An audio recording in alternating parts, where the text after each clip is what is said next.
Hi everyone, it's Steve Wyss here, joined by Jonathan Fadugba for a special edition of the Nordic Football Podcast, an unexpected edition, I might add. How you doing, John? Very well, thank you, Steve. We had to get back together, of course, and reunite due to the big breaking news coming out of, Scandinavian football, really, I suppose, and also English football, with the announcement that Ole Gunnar Solskjaer has returned to his the prodigal son, has returned to his home at Manchester United from Molde. Massive news, wasn't it, Stephen? We were talking about it this morning and thought, well, we've got to do a little pod on it, haven't we?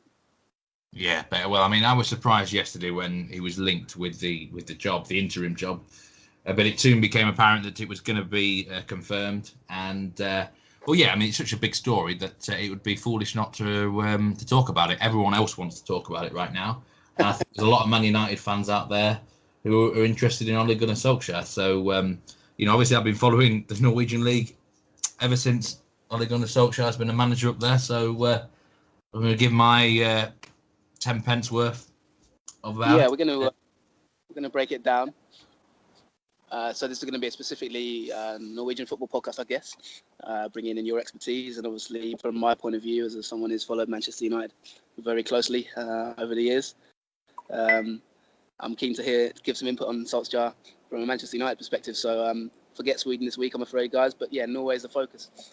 We're going to delve into it. I mean, firstly, let's go back, I suppose, and very briefly touch on Jose Mourinho, I guess. That's the best place to begin, I imagine. And then we'll talk about the rumours that came out in terms of Solskjaer, and then we're going to talk about his tactics, his philosophies, how he's actually adapted his coaching over the years in terms of Cardiff, and obviously at Molde, his 2 spells there. And so he's United, or is this just a kind of a bit of a stopgap and a bit of a random bit of thinking from the club? So, Steve, let's very briefly just get your thoughts on the whole Ferrari. Obviously, it's a world story as well as a Scandinavian story in a sense. Jose Mourinho, right decision or wrong decision to sack him? Right decision to sack him, definitely.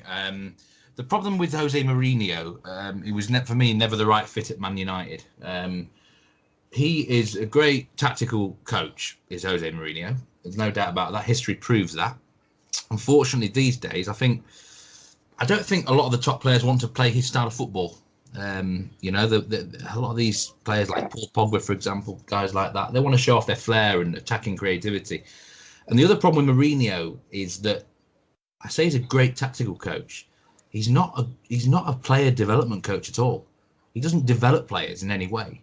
He needs the players there to be the finished article already. And I think the problem with United, there's not been enough of those type of players, and everyone stayed still. And so, yeah, for me, it was the right decision to get rid of him. He would go nowhere. Interesting. Yeah, I mean, I probably agree with you. I think the Liverpool game was endemic of the problems at United. My big worry really is in terms of it from a perspective, obviously, some people may know Man United is my team, ultimately. There's no point me trying to deny it on this pod. It's going to be hard for me to hide my allegiance to them. As a fan, just looking at it and the terrible season that's happened so far, I think it looked inevitable in terms of his dour demeanour. He just didn't seem interested. How bad was the concern, I suppose, from a United's perspective is, I mean, I've said for a while on Twitter and places like that, obviously, and you can follow us, but I've said for a while that I don't understand the strategy of the club. Where exactly is the club going? What is the overall direction of the club? And this sacking and this appointment of Solskjaer kind of makes me question what exactly is happening. So let's touch on it. I mean, you're going from a manager who, if you look at it from the club's perspective, they've gone from a manager who is a win at all costs manager, who likes experience, who has his own set way of doing things very successfully, but ultimately unsuccessfully at Manchester United in general, in terms of winning the league. And they're going from that to a completely different, bringing back Mike Phelan, who's been announced as the assistant manager, bringing back a club legend, Ole Gunnar Solskjaer, European Cup winning goal scorer in 1999. Basically someone with a link to the club, but not necessarily someone with a wealth of managerial experience. So I guess the real question from a Manchester United perspective, and even a Norwegian football perspective, is Ole Gunnar Solskjaer ready to lead one of the biggest clubs in the world? So we're going to touch on Solskjaer, really, and that's the main debate we're going to have here. Steve, you followed Solskjaer for many years, and Molde as well. give us your initial thoughts on the appointment. Is it something better for the club? Well, it's if you said to me a short list of interim managers, I think it's fair to say Ole Gunnar Solskjaer might have made the top 10 on the list. I doubt he would have made the top 5 list in most people's. I mean, is he ready for taking on a big club like this? In my personal opinion, no. But sometimes needs must, don't they? They had to bring back someone who had strong links to the club. Simple as that. I mean, do you want to appoint someone like Steve Wyss or Mark Hughes? Not really, because they play awful football, don't they? So you've got to try and bring someone back. That Solskjaer was the manager of the Man United youth team. John, you'll know better than me here. Back around 2010, I think it was. But anyway, he had a coaching position at the club for quite a while, didn't he? So at least he has that. He did, yeah. And then he's had 2 stints at Molde, and obviously the 8 months at Cardiff, where he didn't really do himself justice. In terms of tactics, it's going to be a complete flip from Mourinho. Ole Gunnar Solskjaer is a far more attack-minded manager, almost to a detrimental effect, actually. If you would say some of his weaknesses is that his teams are simply not solid enough sometimes. So it's going to be a massive change for the fans. They've been crying out for more attacking football. And, it might even get to the stage of sort of Kevin Keegan in the 1990s at Newcastle.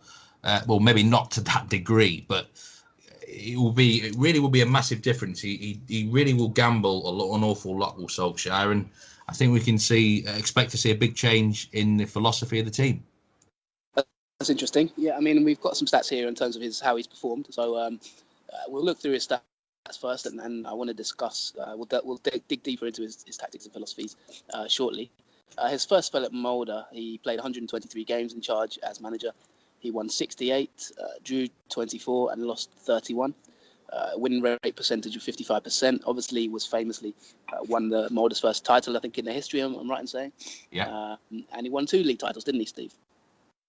Yeah, he did very well there. I think one thing that it's always stood out for me is when he has been given talent to work with, he's generally succeeded. If you look at the times he's had a tough periods at Molde, it's when they've lost big players in the transfer window. For example, when he's been given talented squads, he's generally delivered the goods. I mean, look at this season. When they had Erling Braut Haaland, who was clearly the best player in the league, really. He's now been sold to Salzburg as well. But, the way he brought that player on, he can quite clearly recognise talent, develop them and get the best out of them. The problem is sometimes when the chips are a bit down, when the cupboard's a bit bare, he has struggled. But there's going to be plenty of talent for him to work with at Man United. So in that respect, I'm quite positive about his chances. I mean, yeah, Braut Haaland is, for those who are unfamiliar, is the latter part of his career. He was obviously the son of Alf Inge Haaland, famously with the Roy Keane incident there when he was at United. That's his sort of more recent career. And actually, there's a bit of a hint of Solskjaer's ultimate loyalties there when he famously described Braut Haaland as similar to Romelu Lukaku in his style. So he's obviously always got an eye on Manchester United. Looking at his first stint, though, Steve, what were the keys to his sort of title-winning success? What would you put it down to? Was it him buying players? Was it him developing players? I mean, he was hired at Molde off the back of for being very successful as a Manchester United youth coach, and he's famously coached Paul Pogba, for example, who will be a key part of his plans, we'd assume. In his first spell at Molde, what was the key to his success there? I think attacking ability. He blew away the league really with. They often dominated teams with, not just in terms of chances and goals, but possession as well. That was the key. There was one season, I think they only lost 1 match in the whole year, which was very impressive in the actual league campaign anyway. And, he showed that when he was given sort of the best squad on paper, or one of the best squads on paper, he could deliver the goods. That in his first stint anyway, I think it was a more regimented sort of in terms of approach. You knew what you were going to get from them week in, week out. In his second spell, interestingly, things changed a little bit, and he was a lot more unpredictable in terms of tactics and style and player positions. I mean, the one thing I will say, he is not afraid to play players anywhere on the pitch.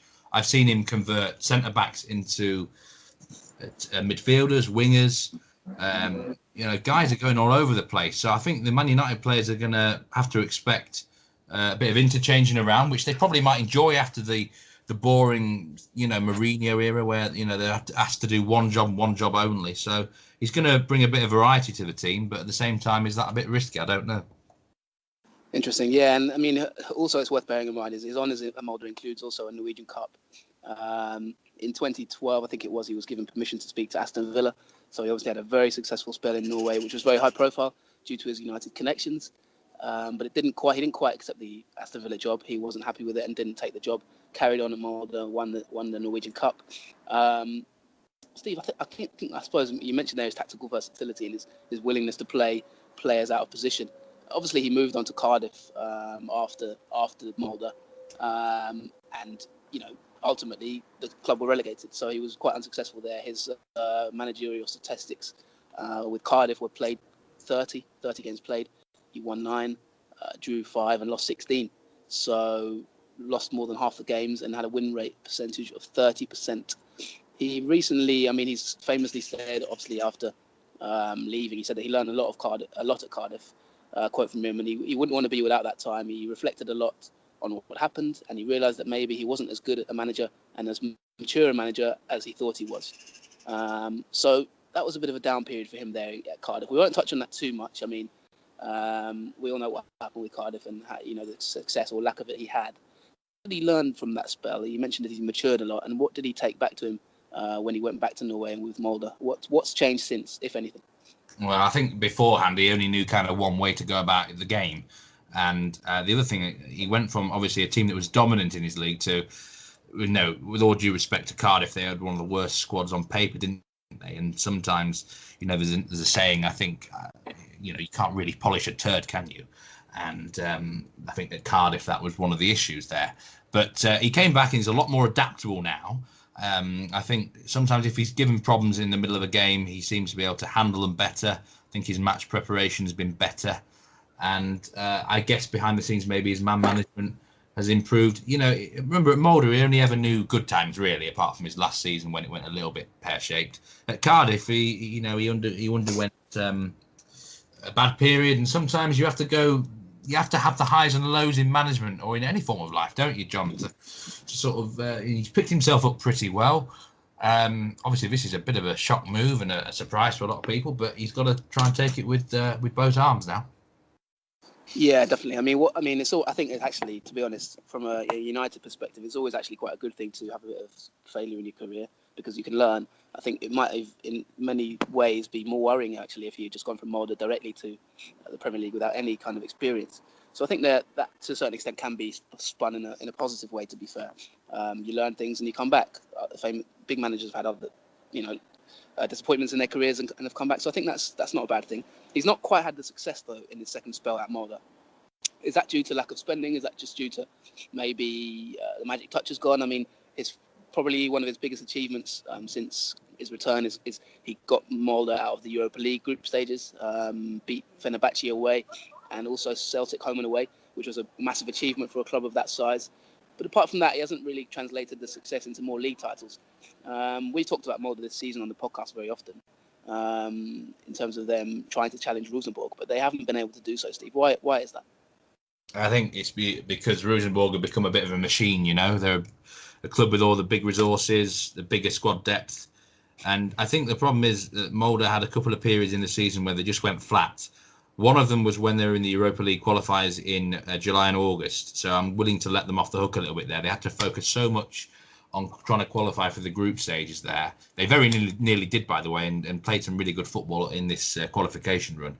And you can't afford flat spots like that in a league where it's only 30 matches in a season. And when you're battling against a dominant team, you cannot afford those slip-ups.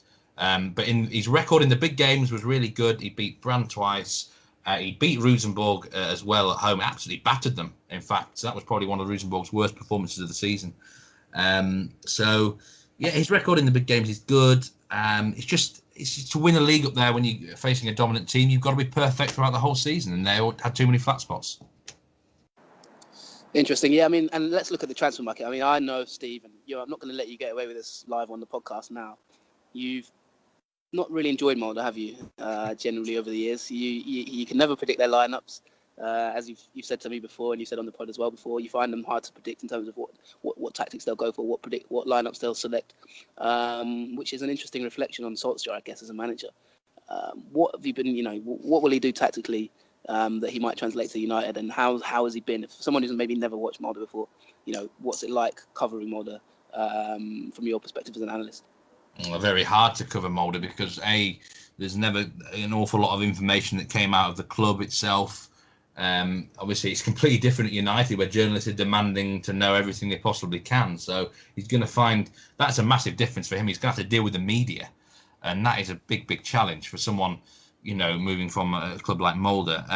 In the last sort of 2 or 3 months, he settled into a more 4-3-3 system, which was very consistent. So whether or not he'll start that off at United, I don't know. It could work, really, couldn't it? When you think about it, say Lukaku up front, Martial on the right, Alexis maybe when he's fit, and hopefully getting him firing. So yeah, maybe you could start with a 4-3-3, but I think we can expect the unexpected with Ole Gunnar Solskjaer. And I read something today about how Mourinho was really pissed off that a lot of his lineups were apparently revealed in 24 hours in advance of the game. Sometimes I think with Solskjaer it'll be a little bit different because he changed his mind a lot. Yeah, definitely, and I think it's worth bearing in mind at this point before you move on to talking about Manchester United that this is actually a temporary agreement. So Molde have announced that he will return to Molde in May 2019. He'll become the temporary manager of Manchester United, and they have an interim manager in immediate effect. Erling Moore will take training for Molde. It's worth bearing in mind the season there has already finished, so he's got a bit of free time on his hands maybe. And then he will return to Molde in May 2019. So this isn't a permanent job as yet. The chief executive of Molde stated that Manchester United asked Molde to lend their manager is by itself an event and a statement of trust for both Ole Gunnar and Molde FK. We are happy to lend United Ole Gunnar, and we wish him success, and him and the club success.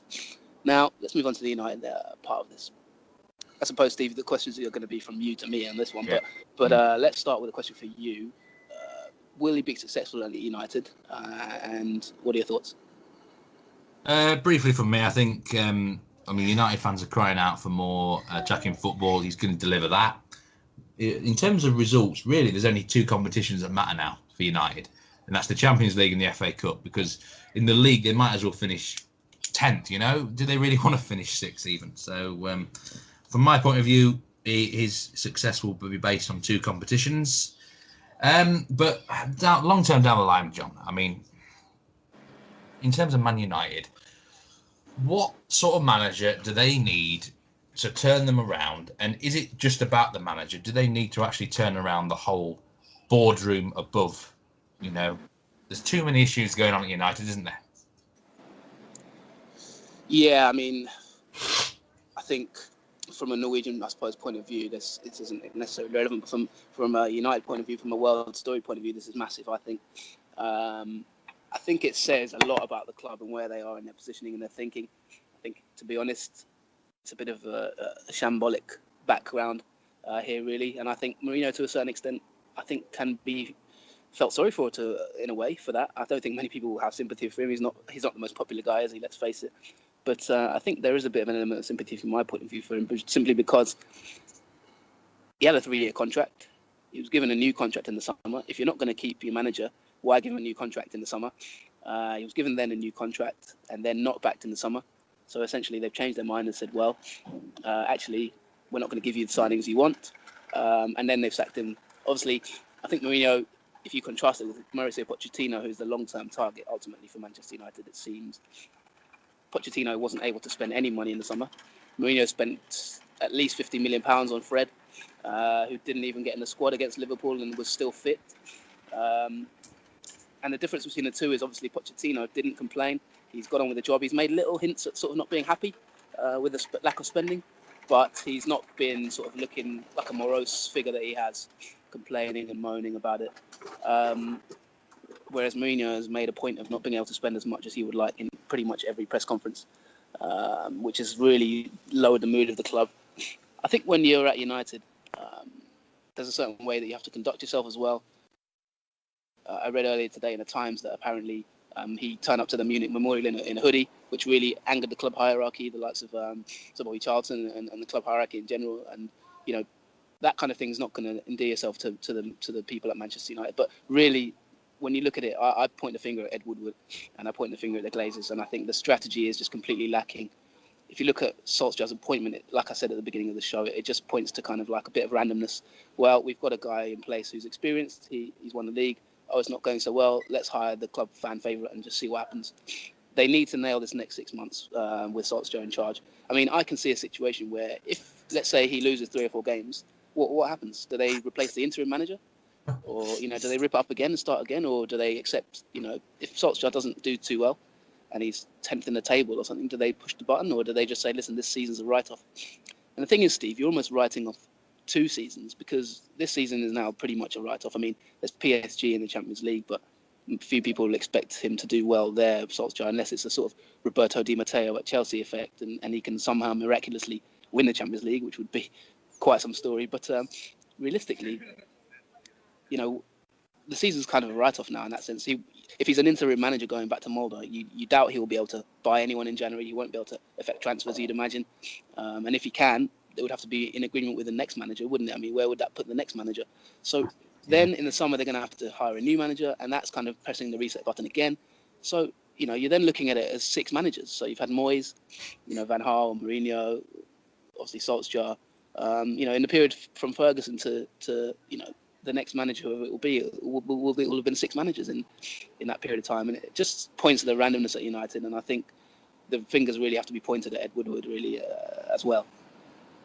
I think, one question I've got to ask you here now is because we're going from Mourinho to Ole Gunnar Solskjaer. Now, Jose Mourinho is one of the biggest characters in football. He probably considered himself bigger than the football club itself at times, which is probably one of his down points and one of the reasons why he has ended up getting sacked. But he would have always considered himself above the players. Are we in a position now where we're going to be, there's 5 or 6, really big name stars, and they're going to consider themselves above Solskjaer, Paul Pogba and that. Is Solskjaer going to be better off sort of, I'm not saying giving in to player power, but sort of being quite relaxed and sort of giving them, what's the word, sort of the opportunity to express themselves more? Yeah, I think that's going to be a key thing for him. He's going to have to go in and express himself as a manager. I think the fans are dying for kind of attacking football, really, playing the United way. I think one of the problems with Mourinho is it's just become tactically outdated, I'll be honest. If you looked at the Liverpool game, for example, looking at the way Klopp organises his team, Klopp had quite a few injuries in that game. The defence was quite weakened, but it didn't impact their style of play. Tactically, he was outthought. Mourinho played 5 at the back, 2 defensive midfielders, left Pogba on the bench. So it was almost a 5-2-3 with Herrera and Matic. And Klopp just dropped Firmino back into sort of a more withdrawn role, and essentially it was 4 against 2 in the midfield to a certain extent. Obviously, you had your midfielders, Keita and Fabinho, and then Firmino would drop back and outnumber them. And it just showed the tactical flexibility that Klopp has versus Mourinho. Obviously, the game hinged on the substitution as well. He brought on Shaqiri, and I actually felt at 1-1 that United could have gone for it. But that's not Mourinho's way. I think they had Pogba on the bench, Mata on the bench, and the difference was that Klopp brought Shaqiri on, and that changed the flow of the game, and he was the match winner. The real challenge with Solskjaer is can he kind of bring that Manchester United way back, which he will certainly look to do. I guess the question from me to you, Steve, is kind of can he do it? Has he got examples in his Molde time of maybe winning things in the last minute, winning things in Fergie time? Has he got that ability to make changes if he sees things not working? He's famously a legend off the bench. Is he going to be impacting games late on? That's what I think, because I think Mourinho's tactically had just become quite stale, to be honest. I remember the West Ham game, West Ham away, where it was just, I think he played McTominay at centre-back, and to be honest, it just suggested to me a guy who's run out of ideas. Can Solskjaer impact that and do something with it? Does he have a plan in place? You know what I mean? Is he going to create a plan and some sort of strategy? I think it might be at times a little bit haphazard, but he does have his sides do have a history of scoring late goals. I think there was even a run this season in Norway, where I think they went like in 5 or 6 games they won in a row, but a lot of them were thanks to late goals. And the other thing, that if they're sort of dominating a side, say 2 or 3-0 up, he will actually look to rack up the score rather than just stay put. And I think that will please quite a few fans. I mean, how many times have United, they've got control of the game, they're 2-0 up, they're going to win the fixture. But Mourinho's just like, oh, that'll do. We'll keep it at 2-0, just pass the ball around. We don't want any more goals. And I think fans just really wanted to see United rip up someone, hammer aside. So that's a positive. And my big concern is that obviously he's not a big name manager, is he, in terms of the clubs that he's managed? So will he get enough respect to the players, especially as they know he's only an interim boss? On the flip side, it might work out all right because they're like, all right, he's going to go in May. We can just have a bit of fun here. We can probably support him quite well and all have a good time and try and enjoy our football again. So I'm probably overall, I'm cautiously optimistic for him, but I'm not entirely convinced. Yeah, and I think, if we look at it before we wrap it up, his record in his second spell at Molde, since rejoining, I think in 2015 is 118 games played, 66 games won. He's drawn 19 and lost 33. So his win rate is 56%. It's gone back to sort of roughly what it was in his first spell at Molde, just albeit without trophies. If we look at his to-do list at United, I think the first thing he's got to do is he's got to rein in the kind of culture of the superstar culture at United. And I think obviously learning from Ferguson, hopefully he's got a way to do that. Pogba's out of control, I'll be honest with you. I think I love Pogba. I've been writing about Pogba for years, since he was at Juventus, before Juventus, even when he was at United. I remember watching him at the France Under-20 World Cup, where that's the best I've ever seen Paul Pogba, really. I think he absolutely ran that tournament. He has the ability, but I think he's lost his way slightly. I question the fitness and the training methods at United. Romelu Lukaku is one who's just been absolutely slammed on social media recently, of course. The famous quote that people say he looks like he's playing wearing jeans. And I think it's just true. I like Lukaku, but I think there's an element of truth to it. He looks too bulky. He looks too heavy. I saw a video recently, clips of him at Everton, and he his goals at Everton, and he looks so much lither, much more, fluid, much more smooth in his movements. A real clinical finisher. Him and Pogba just look too heavy to me. So I think that's one of the question marks. Can Solskjaer maybe redesign the training? Can he get those superstars? Obviously, to a certain extent, it doesn't matter what footballers do off the pitch, I guess. But you do have to question things like releasing a clothing line the week before the biggest game of the season from Jesse Lingard. Pogba's obviously ill-timed Instagram post, which was deleted. All of it just hints at a club that, the commercial side and the kind of the bling-bling and the flash kind of stuff, which I don't like. I think that can be a cliche at times, but there's an element that it has kind of started to impact United in a way. It seems to be a lack of focus on the pitch at times. I think that's number one on his to-do list. Yeah. Number two is obviously fixing the style of play, like you said, and just getting that kind of enthusiasm back in the club. There's a real lack of enthusiasm. Fans are sort of not wanting to go to games. It's kind of just a dour atmosphere. United, City, Spurs playing much better football than the club. Even Arsenal now are starting to look a bit better. United are falling by the wayside, and Solskjaer has to kind of maybe rejuvenate the squad and just get some enthusiasm back as well. And then I think obviously number three is win games. They're 11 points behind fourth. It's looking impossible for the title now, 19 points behind Liverpool. But can they get some sort of pride back and either win the Champions League, which is, I think, obviously a really difficult task, or get back into the Champions League via fourth place? Because ultimately, Manchester United, whether you like it or not at the moment, their biggest priority from a Woodward point of view and a Glazer point of view is money. And if they lose out on the Champions League, they're going to lose out on money. They've got contracts that are reliant, commercial contracts that are reliant on them being in the Champions League with Adidas and so on. And they have to be there. So really, those are the three things he has to do. Really. Yeah, I think he can definitely change the training. He's going to be a good training sort of manager in opposed to Mourinho, his more tactical side. In terms of Paul Pogba, I think United have got to do two things with him: either sell him ASAP, or actually make him the main man of the team. Actually feed his ego and say, right, Paul, you're going to be the main man. We're going to build this team right around you in your best position, in your focal spot, and you've got to deliver. That's the way I would handle Paul Pogba myself. But it's going to be really interesting how it goes. Yeah, no, I totally agree with you there, Stephen. I think he will.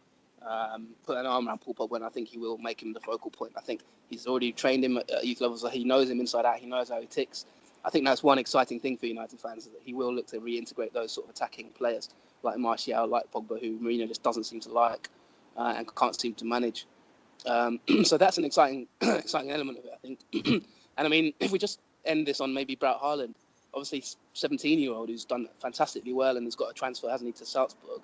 Was it Leipzig? I'm not sure, but he's been a phenomenon in Norway this season, hasn't he? Maybe just talk about him and his integration into the team and maybe what that implies for United, because I'll give you one name to look out for at United, for example, at youth level, is Mason Greenwood, who's a striker who's been absolutely sensational this season. Could United fans maybe expect some youth players to be integrated into Solskjaer's team? And what's the Braut Haaland situation been like? If you could just very quickly end on that, maybe. Yeah, definitely. Solskjaer has definitely brought in plenty of youth in Molde before. If he believes in them, he will absolutely give them the opportunity to shine out there. But I think the thing that stands out with me is how he's managed Haaland. He's not like he's really game managed him well, in that he's not overburnt him out. He's picked him in the right sort of fixtures, subbed him off at the right times. He's not trying to overdo the lad. Sometimes when you got a really big talent, I remember when Wayne Rooney came on the scene at Everton, they just kept playing him all the time, didn't they? And I think it was kind of managed maybe a little bit wrong. But Solskjaer's got great experience dealing with younger players. And I think it will be for United fans who want to see youth integrated back in again. If they're good enough, Solskjaer will absolutely give them a chance. Unlike when Mourinho, I read a story that he in the canteen he wouldn't allow the youth players to eat in there until the senior players had finished, which is quite incredible. That will not happen under Ole Gunnar Solskjaer. Yeah, it's interesting, and I hope this has brought some value for United fans from a Norwegian point of view in terms of Solskjaer's tactics, his philosophy, what he's doing for the last few years. We'll end it on a quote from the man himself. He was interviewed a few years back about the club, and his comment was that if he was ever asked to join United, he would be there in a heartbeat with saying, with quotes, "It gives me goosebumps to think about it." Well, Ole, you've got your wish, you're back, and all we can say on the Nordic Football Podcast is best of luck. We'll be keeping an eye on how you do, and see you in May 2019, I guess, from our point of view. But we'll be watching it very closely. Remember, guys, if you want to give us a follow, you can follow us on Twitter at Nordic Footpod. It'd be good to hear your views and your comments from a Norwegian point of view. And we're going to be back hopefully sooner rather than later for some season review podcasts from Norway and Sweden. Give us a follow on Twitter at Nordic Footpod. Give us a like on Facebook. Give us some feedback. But apart from that, I bid you farewell and wish you all the best. And if you don't hear from us before Christmas, then season greetings to all. Take care, everyone. Goodbye.